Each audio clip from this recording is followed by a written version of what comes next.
Hey, folks, real quick before we get started, go over to youtube.com and find Apocalypse Soon podcast. And we put clips up there every week, and we put full episodes of this podcast on the video version. If you want more of this podcast, go to patreon.com/Eddie Pepitone. You get exclusive stand-up clips from the man, as well as this podcast the day that it comes out in a full video format. Go over to eddiepepitone.com, and you can see all of his tour dates. He's going back out on the road, so go check that out right now. You need to see him. You need to feel the energy, feel the presence, feel the flow, and just feel the general harassment that somehow feels good when you're in his presence. And now, let's get into the show. Ladies and gentlemen, welcome to Apocalypse Soon, the podcast with no upside. And now, he's got the lavender Kango back on. He's looking good, feeling fine, feeling the flow. It's Eddie Pepitone. Hello, everybody, and welcome to another jarring, yet truthful, yet scathing, yet surreal, yet absurdist version of reality. Welcome to Apocalypse Soon, the podcast with no upside. I'm Eddie Pepitone. This is my cohort, Kevin Tinkin, and we are in the Fanny Co Studios. And how's it going, brother? Oh, it's going good. I told you on the way in, I'm faking it until I make it. You know, hey, things are good. You know, I've heard that saying before, fake it until you make it. Yeah. And what is your interpretation of fake it until you make it? Well, I think it's like, I was talking to my therapist earlier today, not to brag. Ooh, but, a little name drop. I know. No, a little occupation drop. I have a therapist, I have a crew, a team of specialists that are looking Team at Tinkin. Team Tinkin, yeah. They're TT. looking, yes. But I think for me, I'm going, if I want to feel good, then it's good to kind of project the feeling good a little bit, and then have my moments of reality with, my loved ones and the people that can't leave. As opposed to captive audience. Yeah. Because sometimes people go, "How you doing?" I go, "I'm not doing so great," and they're like, "Oh no!" And then all of a sudden I start feeling worse. So I'm faking it. I'm feeling good. I actually am feeling pretty good today. You look great. Thank you. And you seem good. You seem, and I call it the post-therapy glow. You just had therapy today, and you seem confident. You seem a little more relaxed than usual. And just, a little more comfortable in your own skin. I would say that's accurate. Yeah, it's well, thanks. I disagree. I'm feeling pretty good. He it was really funny. I don't know if your therapist does this, but I said something. He goes, "That could be a bit." Because he knows I'm a stand-up, so he's like, that could be actually be a pretty good bit. You should write that down. I'm like, oh, thanks. I got to tell you, my last therapist before the great therapist I have now, Rachel Fell, who's more of an existential life coach. Yeah. Right? But my therapist before her, I spent the whole time entertaining that guy. Yes. Because he knew he was a comic, and I started making him laugh. And, that's what we like to do. Yes. We like to make people laugh. And I spent my time making this guy laugh with all kinds of bits. Like there was a leaf blower that would always come during our session, like you'd hear him behind us. Yeah. And I would start imitating the leaf blower, calling his wife, going, "You're not going to believe what they're talking about."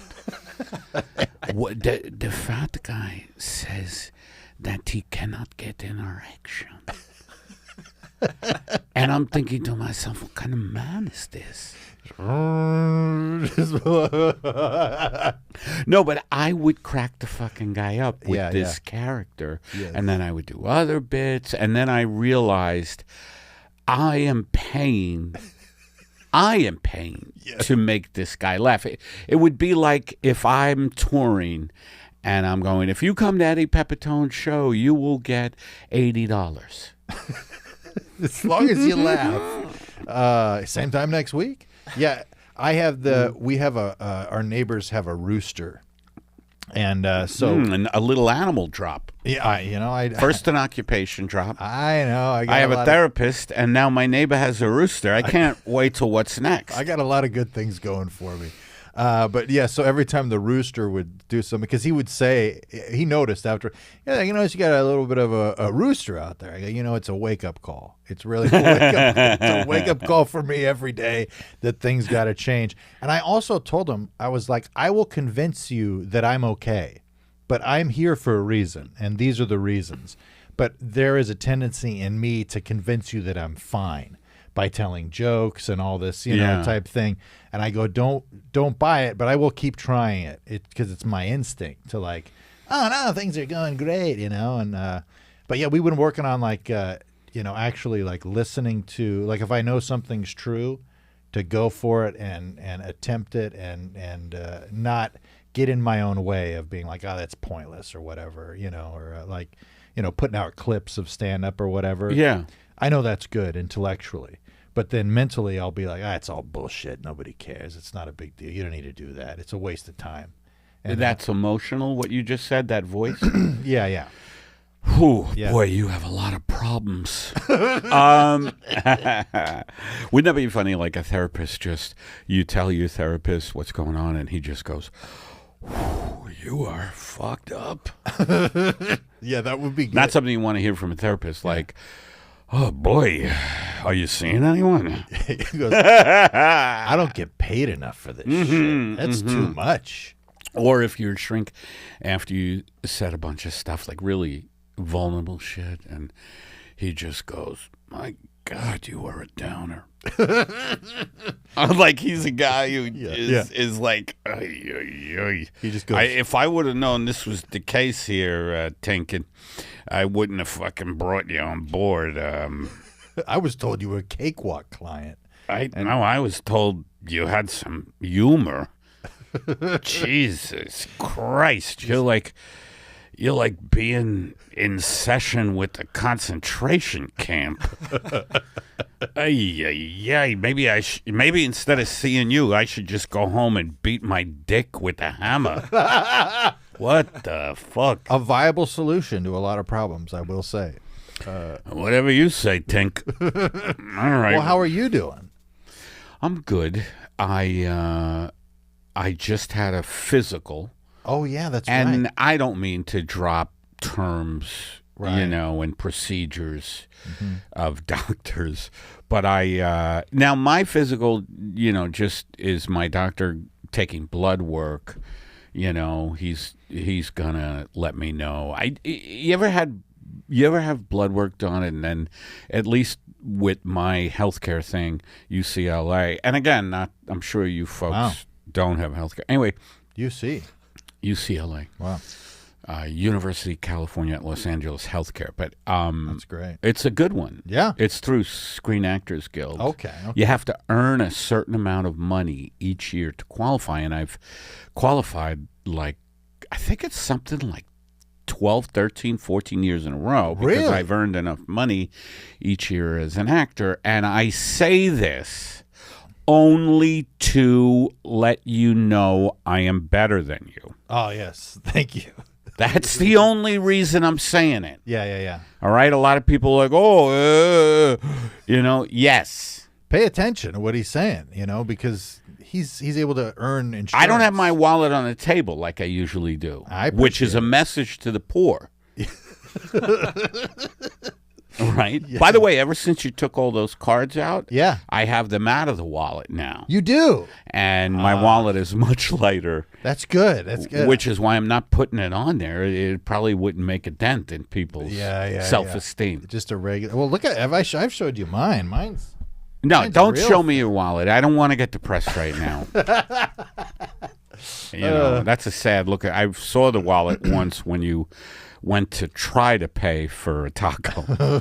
But I fumbled it out of my hand. But anyway, the physical is essentially a blood test. He says my lungs are good, and none of this is to brag again, that my lungs are clear. Yeah. He said. That's great. And you've been really trying to prevent that, with some of these tours. Oh, God. I know you get I did wild. smoke a lot of marijuana on my last tour, and I've been great since I came back. I'm like 12 days, nothing. Yeah. No weed. I've been to gym again. That's great. I'm walking 2 miles daily. Oh, really? I don't want to say it. You're forcing me. You're forcing me into braggadocious monologus. Are you doing it in? That's a condition. Braggadocious monologus is when a comedian with the podcast starts saying great things about my fucking lungs are clear and the heart is beating. He says, this is the exact word. He goes, nicely. That's great.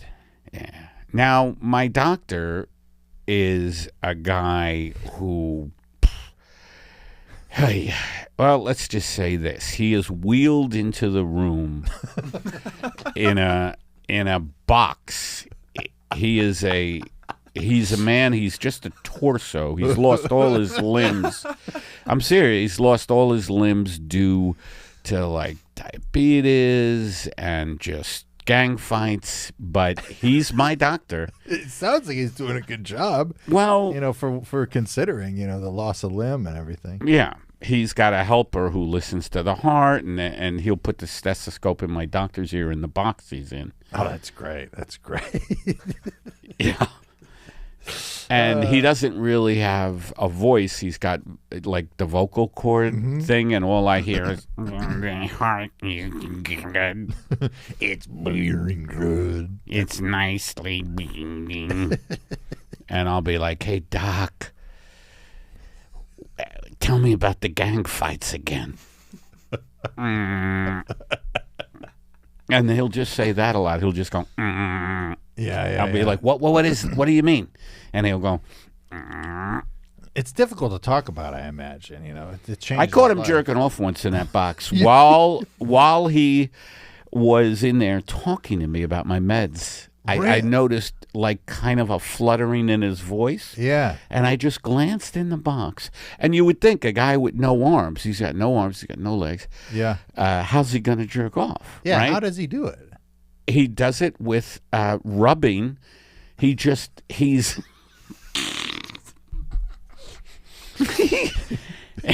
I'm laughing because to me what he is an example of is the triumph of the human spirit. Yes. To jerk off with no arms is an amazing accomplishment of human will, of human spirit. It's a metaphor for the way we should approach life. Really. It's an amazing thing that this man is masturbating. And a lot of times I'll catch him trying to suck his own dick. Yeah. And I'll be like, hey, Doc Fredericks. Yeah.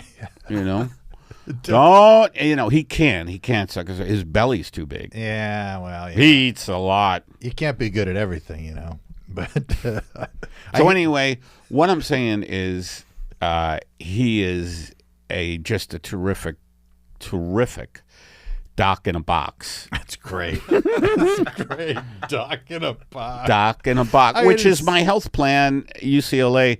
If you like I said, you have to earn a certain amount to qualify. But I'm on the low end of the qualification. So you're only eligible for doc in a box. And it's all these doctors who are armless and legless. Yeah. And they're rolled into the room. I can just see a nurse with a dolly, like she dolly picks him up. He's in the cage, and he just puts it in. And he goes, "Hey, Doc, how's my numbers looking? Are they looking okay?" And he's just trying to masturbate, just rubbing his. He's just rubbing his bars. Cock on the bars. He's like a little prisoner. Your numbers are looking good. I don't want to talk about your numbers. Grab my dick. Masturbate it. No, Doc, come on. This is a physical. Well, let's hope you. Well, get physical with me. Let's hope you get some more work so we can get you a doctor, with arms that's not kept in a cage. Because that's got to be hard, man.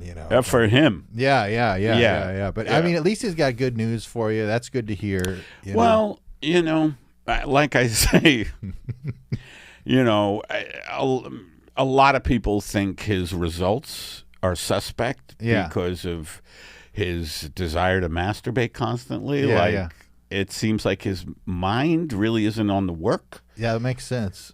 But I never question good news. I think it's wise to question good news. You're right. If he tells you you're doing fine, You're just right. say thank you, sir. Because, and I really believe this, I don't know if you do, but that good health is so connected to your mind. If you feel like you're okay and really believe it, that really helps, because stress and blocking energy because of stress is like one of the biggest reasons we're unhealthy, is we're so stressed out. And Yeah. our whole, the brain, sends signals to our bodies all the time. really I does. want to do an impersonation of my brain sending signals Thank you. to my body. Okay?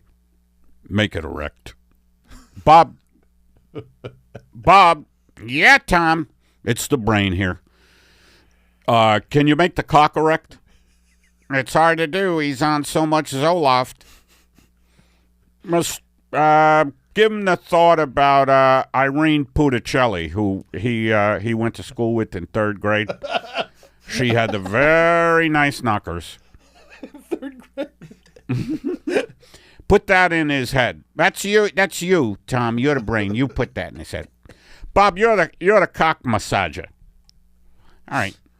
Anyway, that's a little impersonation of brain sending signals. Yeah, they had a lot of big-breasted ladies in 3rd grade when you were growing up, I guess. Now, there was one woman who stood out, or she was a girl back then. But, Yeah. And all the guys were like, "Oh my God!" I dated a girl briefly who was that girl. Is my that right? freshman year of high school. Yeah. Freshman high school, huh? Yeah, freshman year of high school, and all my buddies were like, "Geez, Louise," and they would always want details. Right. But Yeah. I never kissed and tell. Did you have cell phones back then? No, I didn't have a cell phone until I was in college. Yeah, Is that right? Yeah. Which I'm very grateful for. I think it's a plus. Because you got to just be on the lam, so to speak. When you were out of the house, like you couldn't be contacted. Yeah. I would just go free. I'd be on my rollerblades, on my my lightnings, and just rolling around. It was fun. You bladed in Fresno? I did. Yeah. Especially, 5th, 6th grade, 7th grade. And then I started getting into skateboarding, which I was not good at. But Skateboarding. yeah, I liked rollerblading. I had a lot of fun riding I mountain bike. rollerbladed too. It's fun. It's a good time. Yeah, I rollerblade. I got into a bunch of accidents rollerblading in Manhattan. Really? Mm-hmm. Like what? Well, I would, Manhattan, trafficy, and I'd be blading all over, and you hit a little something in the street, man, and like any, it depends, but I'll never forget rollerblading one time down 5th Avenue near Washington Square Park.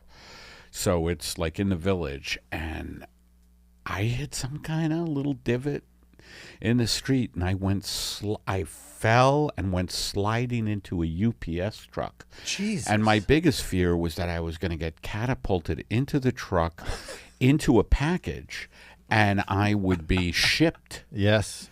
Somewhere untoward. That's right. This is not what I ordered. And I'd come out of the package, let's say, to a guy in Boise, Idaho, or whatever. And he goes, "Who the fuck are you? You're supposed to be an electric can opener." And I would, of course, try to say to him, "I'll open your shit." Oh, yeah. I'll open your can, pal.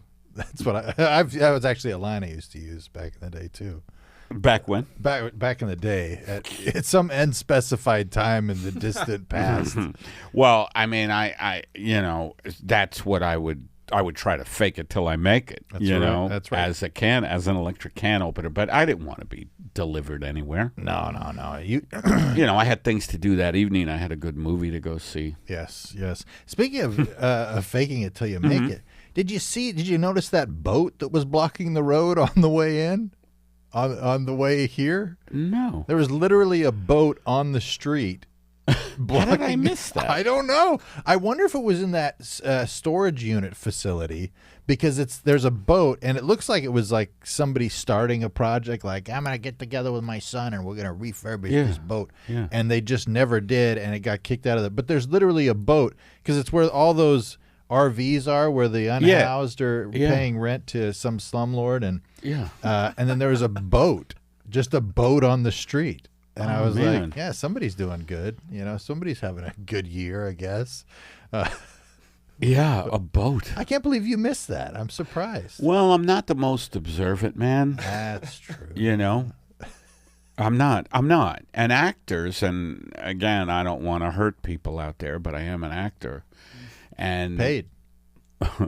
I've qualified for healthcare the last 14, 15 years. Pretty impressive. But you're supposed to be observant. Yeah. You know, that's part of the job of being an actor, is that you're acutely aware of things. And I don't even see a boat. Yeah, it's a full-size boat. Yeah, that'd be funny if I was in Jaws and the director said to me, all right, just get on the boat. And I'd be like, where? And he'd be like, are you fucking kidding me? You have some condition. I don't see boats. I'm sorry. I don't know what to tell you. Dreyfuss is over here. He seems to got to figure it out. Dreyfuss. Who directed Jaws? Was it Spielberg? It was Spielberg. Yeah. And Spielberg would go to me, are you fucking kidding me? And I'm like, first of all, Mr. S, no reason to curse. Yeah. Okay? You do all these fucking kid movies, no reason to curse. I don't know if he'd done the kid movies by Jaws, or if that was... No, I think he had done... No, I'm thinking of George Lucas. I think that was his big pop, though, right? I think so. I mean, Man in the Booth. We got Man in the Booth here. Can look it up. What was Spielberg's first big hit? I think it was Jaws. Was it Jaws? I think that makes sense. I think so. Yeah, I always thought it was funny. We have Jack in the Booth today. Yeah, Jack in the Booth. It's nice. Jack in the Booth. Jack in the Booth looks just like my nephew Devin. Like they could be. Is that right? They could body swap, and I'm sure my nephew would appreciate that. You know, with his wife. You know, sometimes he just got married. So it seems like Jaws was the first big movie. I mean, I don't recognize any of these movies before Jaws, but I'm also name younger. a couple of them before Jaws. Something Evil, Savage, The Sugarland Express. I heard of Sugarland Express. Huh? Murder by the Book. That was all before Jaws? Yeah, these are 71, 72. What was the first movie after Jaws? Close Encounters. Okay, that's when he really started. Yeah. It's a great movie. I love Close Encounters. Yeah, it was a good one. Yeah, that's the one where Dreyfuss is making that thing out of mashed potatoes. Yes, and stuff, yeah. Or whatever he did. He started. Yeah, that was funny. What's so funny is my favorite movie growing up, because it was made in. It was made the year I was born. It was made in '81, which is Weird Al Yankovic's UHF. Oh, okay. Which is definitely in my top 5 favorite movies. Still, yeah. But it's just I haven't seen it, and I know Weird Al. Very nice man. You've met him? Mm-hmm. I was in one of his videos. Oh, you were? I don't look. Please, I've told you I was qualified. Look, I've qualified for medical. Okay, I apologize. Insurance. And yes, Weird Al is a sweetheart. He seems like a sweetheart, but that movie was, everything to me. I could go to the Vons and pick out a movie. That was Vons? Yeah, Vons had a movie section. You know, this was before. This sounds like a deprived childhood. No, I'm not kidding.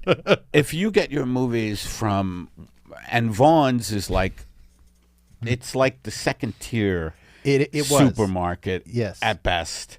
Yeah, this was before Blockbuster. John's was even worse, but Vons. These are all California chains. I don't know if they're in other parts of the country. By the way, I assume John's is just a guy who bought a Vons, and he's like, what are we gonna call it? He goes, call John's. I don't know. Change V to J. Like, what do you want? Like, come on. I don't have all this marketing. I don't know what accent this is, but it's highly offensive. Is it? Oh shit. No, I feel. No, I'm kidding. So yeah. John's. I remember going into John's, and it was a type of place where they had a like a butcher counter. Yeah. And instead of meats, there were just like different fish swimming in things. Like there were little tubs I go, is there salami or anything here? And he'd be like, there's just a tub of fish. This is John's, not Vaughn's. Get used to it. It's just a tub of fish. And I go, but it looks like a lot of shit. Yeah. That's what I said. I said, it just looks like a couple of small fish swimming in feces. He goes, you want the pound or not? And I say, I'm going to have a hard pass on that. So get out of line. There's people waiting. Yes, 1 pound of shit, please. Give me 1 pound of fish swimming in shit, please. Certainly. How is the boy, Mrs. Fredericks? He's good. He's doing better. I think the shitfish helps him get through the day. I hope so. Now remember, every time we give a pound of shit fish to a customer, here is the syringe you have to inject before you eat it. It is an antibiotic provided by Cedar Sinai. That would probably be beneficial. You would have to counteract the eating of literal feces. Well, that's why. Yeah. But yeah, Spielberg. We I don't know. We roundabout way. Oh, because I watched. When I watched UHF, there's a scene where he comes home and he's eating mashed potatoes. And he does that Richard Dreyfuss thing where he makes the mountain, but it's out of context. But Weird Al does it. I'd never seen Close Encounters, and I'd never seen because I was a kid, But there's a ton of movies that he references, including like Rambo and all these other movies. I never saw those movies, but I saw UHF. Right. So then when I would watch, when I watch Close Encounters and he does the mashed potatoes thing, You'd be like, oh, he took that from Weird Al. Oh, you didn't even. Yeah. Oh, he took it from Weird Al. Yeah. Which is also the spin on Weird Al's newest movie, where he's got a movie.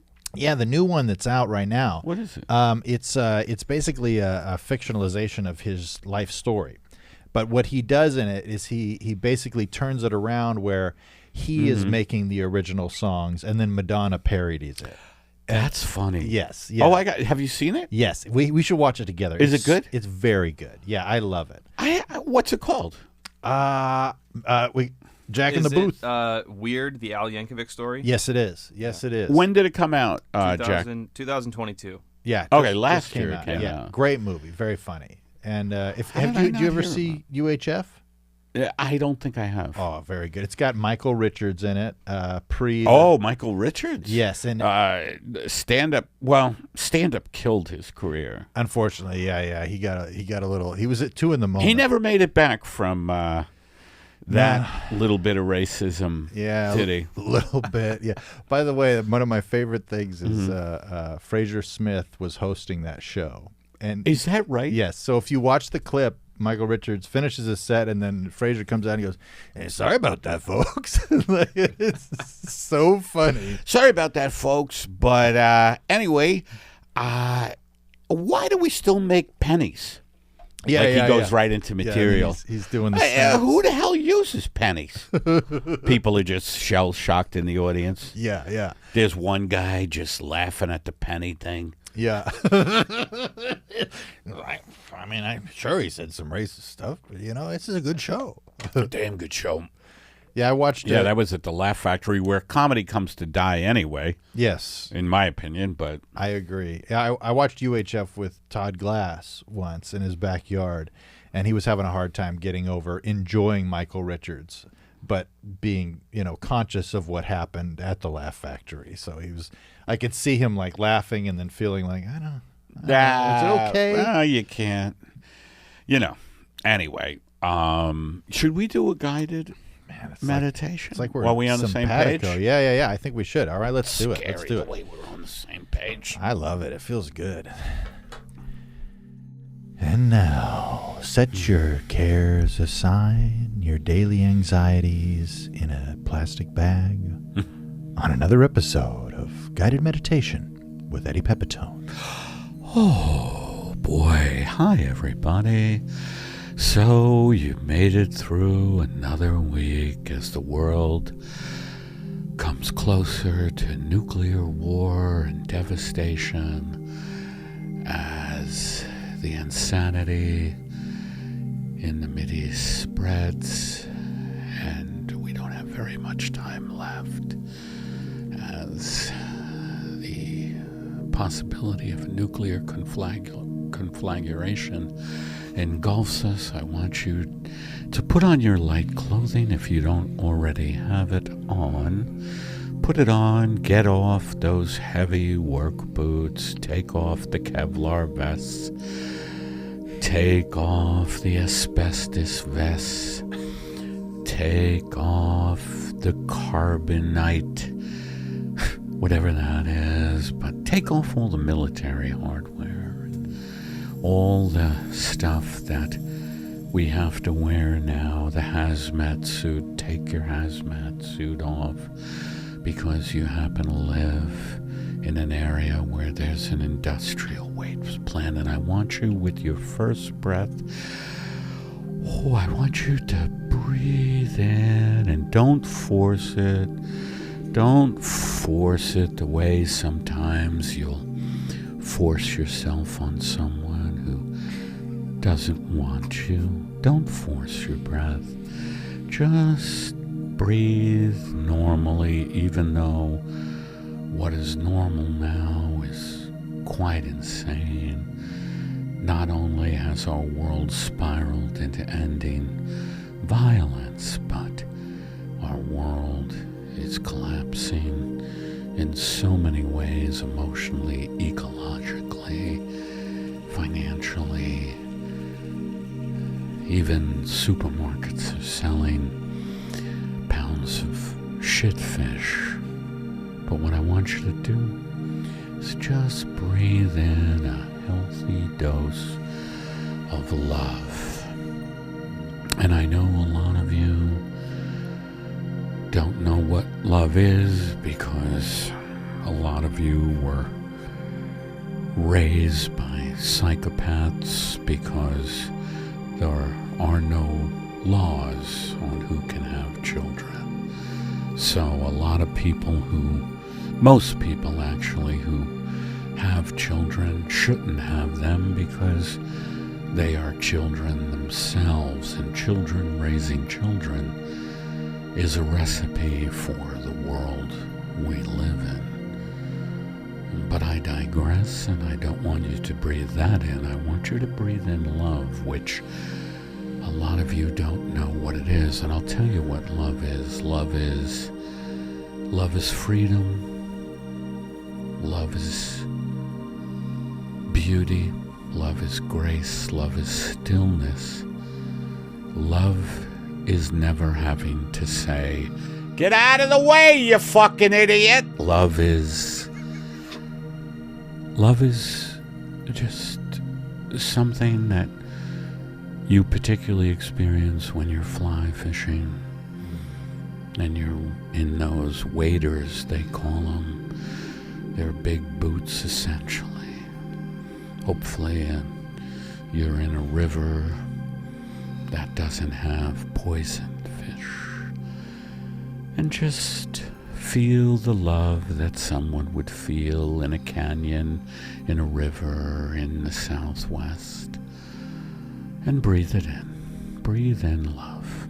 And now, with your first out breath, I want you to breathe out all of the bad things in your life, all the bills that are destroying you and your family.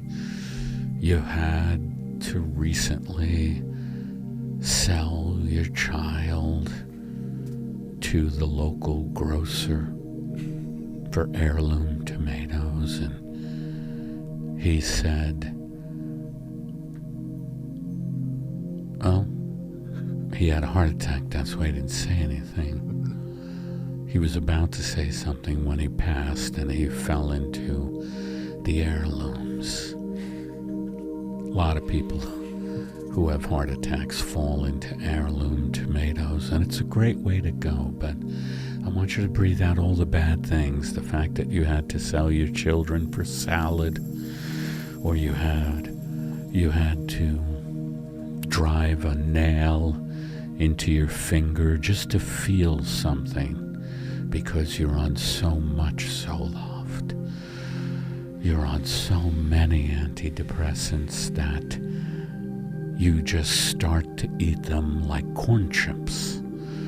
I have a bag of Zoloft. It's salted. I dip them in salsa at this point. I want you to breathe all of that detritus out. I want you to breathe out the fact that you went to a hardware store, you brought in a light bulb, and you said, "Can I have this exact light bulb?" And they gave you a light bulb that you figured, since they worked there, they knew what they were talking about. And you got the light bulb out at home, and you got up on the step ladder, and the fucking thing didn't fit. Motherfuckers. Breathe that out. Breathe that out. Because I had to go back to the fucking hardware store. I was like, I brought in the... Just breathe it out. Breathe that out. And then with your final in-breath, I want you to breathe in the fact that, yes, they've done studies on aspartame that say it's a cancer agent and you're addicted to Diet Coke, and you don't know whether it's true or not that Donald Rumsfeld had anything to do with the invention of Diet Coke. We know that he was a neocon warmonger, and how the hell was he connected to Diet Coke? Did he have a hand in Mountain Dew, we wonder? Or was that Dick Cheney who... I mean, once you realize that Donald Rumsfeld was involved in Diet Coke, you're like, did Dick Cheney have anything to do with Mountain Dew? Anyway.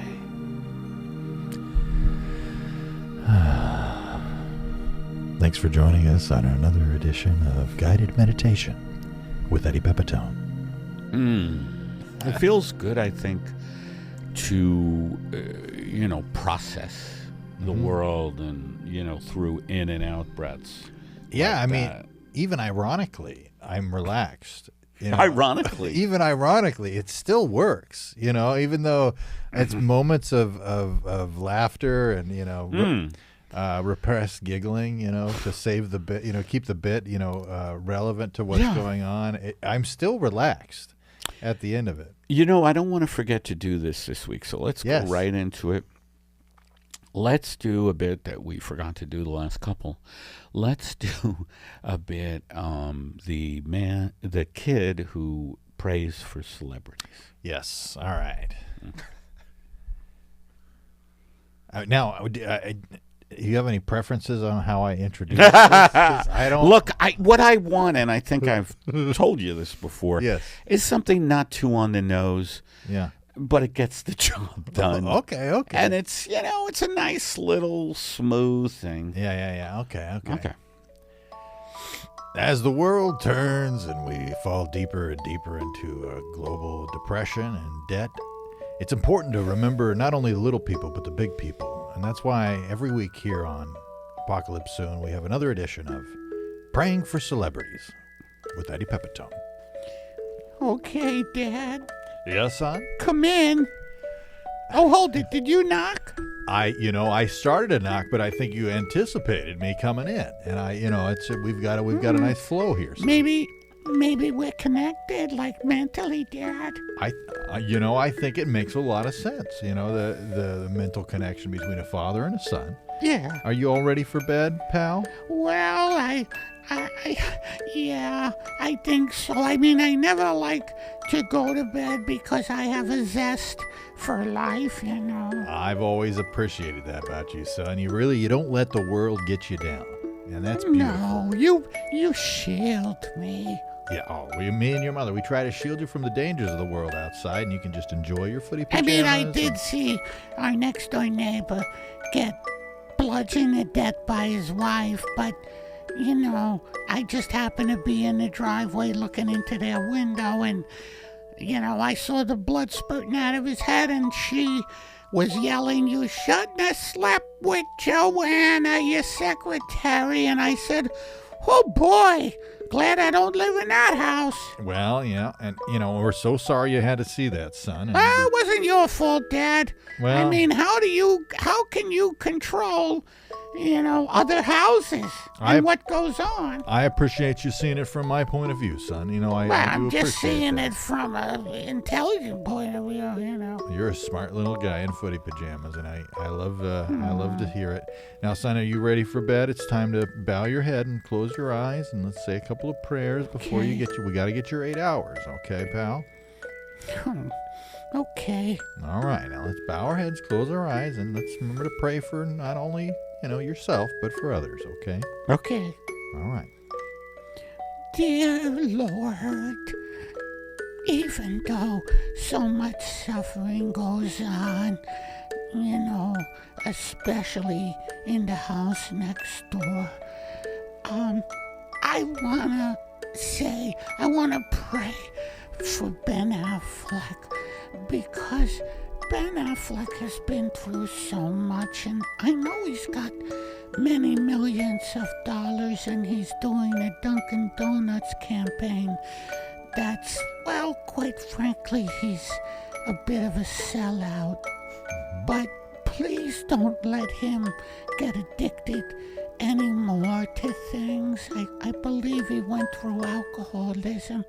I think it's better if the working class, dear Lord, they get alcoholism because they're just nobodies, But guys like Ben Affleck, they make movies, so please keep him safe, Lord. Please keep Ben Affleck safe. And his buddy Matt Damon, I understand he just purchased another loft in Manhattan, and he's got beachfront property on a couple of different coasts. And with the weather churning up the way it has been, I'm afraid Matt Damon may lose one of his properties. So please, Lord, make sure the hurricanes are in Category 5s. When they come into Matt Damon's residences. And please, Lord, protect Madonna.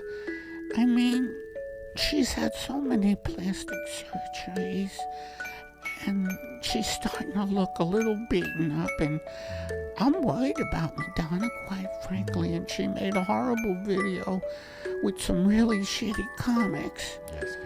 And Lord, I fear that Madonna's judgment is going down the tubes. So please, make Madonna strong, and please make her skin and various facelifts she's gotten not fall. And Lord, please see to it that Oprah Winfrey stops picking real shitty books to recommend. I mean, I know she has billions, and please tell her to pick a good fucking book, Lord. How many times can we read Where Are the Bees, or whatever shit she picks?